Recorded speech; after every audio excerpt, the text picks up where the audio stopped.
भूमिहार का इतिहास लोग जानता नहीं। उस समय कम्युनिस्ट के लीडर भी भूमिहार था, नक्सलाइट लीडर भूमिहार था। भूमिहार का नेता, हर एक नेता भूमिहार का नेता है।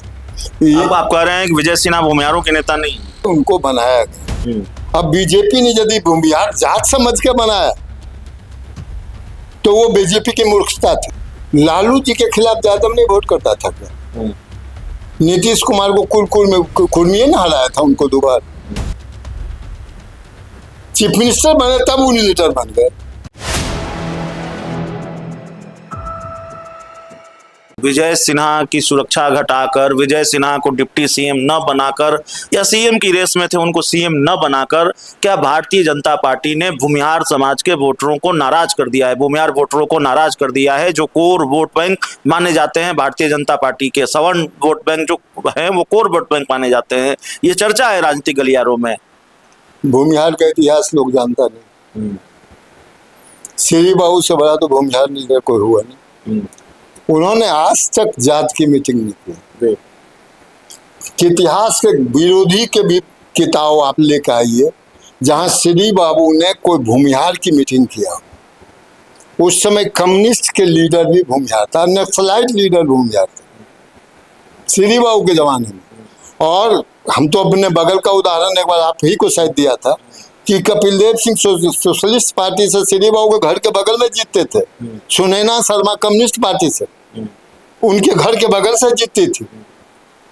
तो भूमिहार कोई जात किसी को मदद नहीं करता है, इंटेलेक्चुअल जात। इंडिविजुअल ही अपना लड़ाई करता है, इंडिविजुअल ही अपनी सोच रखता है। इसलिए कोई यदि भूमिहार का ठेकेदार बन जाए तो उससे बड़ा झूठा आदमी कोई हो ही नहीं सकता है। और कोई जात का नेता हो सकता है, भूमिहार का नेता, हर एक नेता भूमिहार का नेता है। अब आप कह रहे हैं कि विजय सिन्हा भूमिहारों के नेता नहीं? नहीं, ये हम नहीं कह रहे। नहीं, विजय सिन्हा हमको नहीं लगता कभी कहा हो कि हम भूमिहार के नेता हैं। तो हम काहे कहें उनको भूमिहार? जो चर्चा है, आपने भी चर्चा आप कर रहे हैं। नहीं, हम नहीं कर रहे हैं। मतलब चर्चा अलग वो नहीं कहे, ये उनका है जिस समय उनको बनाया गया। अब बीजेपी ने यदि भूमिहार जात समझ के बनाया तो वो बीजेपी की मूर्खता थी। यह जात टिकट के बंटवारे में, मंत्रिमंडल विस्तार में जातीय समीकरण तो देखा जाता है, जात का गणित तो देखा जाता है, उस हिसाब से हिस्सेदारी बढ़ती है, सत्ता की हिस्सेदारी। ये तो आपको भी मालूम है, आप तो बड़े पदों पर रहे हैं, खुद भी मंत्री रहे हैं। इसीलिए कहा ना कि कोई भी पार्टी रोलिंग हो, लालू जी के खिलाफ यादव नहीं वोट करता था क्या? नीतीश कुमार को कुर्मी ने हराया था उनको दोबारा। चीफ मिनिस्टर बने तब यूनिलीडर बन गए। कुर्मी का लीडर तो हमारे मित्र सतीश जी आज स्वर्गीय हो गए, हमारे हमको श्रद्धांजलि। कुर्मी के जात का मीटिंग तो यदि कोई करवाया, कुर्मी कोई दिखा तो सतीश कुमार थे। तो उस परिस्थिति में कहाँ वो चीफ मिनिस्टर बन सके? तो जात का नेता बहुत सारे बनने की कोशिश किए, पछड़ों में भी, फॉरवर्ड में भी। इवन जो सबसे कम फॉरवर्ड की पॉपुलेशन था लाला जी में। ये सुन के आपको आश्चर्य होगा कि फर्स्ट बिहार में कोई जात की मीटिंग हुई तो लाला जी का हुआ था। उसके पहले कोई जात की मीटिंग नहीं हुई थी। लेकिन कम पॉपुलेशन के बाद भी वो पावर में था, लेकिन जब जात की मीटिंग में पड़ गया तो हाशिए में चला गया। तो ये जो इंटेलेक्चुअल जिसको फॉरवर्ड आप कह रहे हैं, उसके इनडायरेक्टली इंटेलेक्चुअल होता है पढ़ाई वाला। तो इंटेलेक्चुअल जिसको दिमाग है, जिसको आने वाले आहट का भी पहचान है और आने वाले लोग का भी पहचान, तो जिसको ये पहचान का है वो कभी जात का नेता हो ही नहीं सकता है। मंडल कमीशन में बहुत सारे लोग जेल गए, अब हम उसका नाम नहीं लेंगे, रोड पर घूमते रह गए। जेपी आंदोलन के बड़े बड़े शीर्ष नेता, उनको एमएलए का टिकट तक नहीं मिल पाया। और जो जेपी आंदोलन में कभी काम नहीं किया, वो जेपी के बाद मंत्रिमंडल बन के राजपाट किया।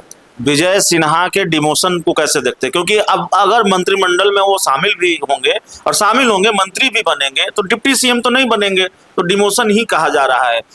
एक चर्चा चलती है कि सम्राट चौधरी और विजय सिन्हा के बीच थोड़ी खटास रही है रिश्तों में, एक ही पार्टी से आते हैं, तब भी इसका खामियाजा भी विजय सिन्हा को भुगतना पड़ा है। नीतीश कुमार की गुटबुक में भी नहीं रहे हैं, इस वजह से भी खामियाजा भुगतना पड़ा है। हमको एक बड़े नेता ने कहा था, इंदिरा जी, हम तो खुलिए कहते हैं, जब जगन्नाथ जी के हटाने की बात आई तो हम लोग लड़े, इनडायरेक्टली कहीं से हमको मैसेज मिलती थी। तो जब जगन्नाथ जी हट गए तो मंत्रिमंडल बना, उसमें हमको नहीं लिया गया। तो हमने मैडम से जाकर कहा कि मैडम हम तो सब कुछ गलत ही किया नहीं, हमने तो जो आपके खिलाफ षड्यंत्र हो रहा था उसके खिलाफ लाया, तो हमारे साथ ही अन्याय क्यों? तो इंदिरा जी ने कहा कि धीरज तुम तो मेडिकल छोड़ के अब इतिहास भूगोल में आ गए हो, हम भी नहीं, पॉलिटिकल साइंस इतिहास हमारा सब्जेक्ट, MA उसी में। तो कहीं दुनिया में एक राजा बताओ जो युद्ध जीता हो घायल नहीं हुआ। युद्ध जीतने वाला भी घायल होता है। तुम युद्ध जीते हो इसलिए बधाई, लेकिन घायल हुए हो अभी, तो उसका इलाज हम बाद में करेंगे, अभी तुम इंतजार करो। विजय सिन्हा को यदि मंत्रिमंडल बना के रखा जाता है, ये हाई कमान पर, कि घायल जो हम अपनी कहानी का, बाद में हम मंत्री भी बने, बाद में हम तीनों पद पर रहे, यूथ कांग्रेस के प्रेसिडेंट, PCC का जनरल सेक्रेटरी और मंत्री। ये बहुत कम लोग होंगे जो तीनों विंग के हम अध्यक्ष, मतलब इन्वॉल्व रहे। तो बाद में जो भी मिल सका हमको मिला। इंदिरा जी चली गई तो कम मिला, इंदिरा जी रहती तो और मिलता। तो विजय सिन्हा को निराश नहीं होना चाहिए।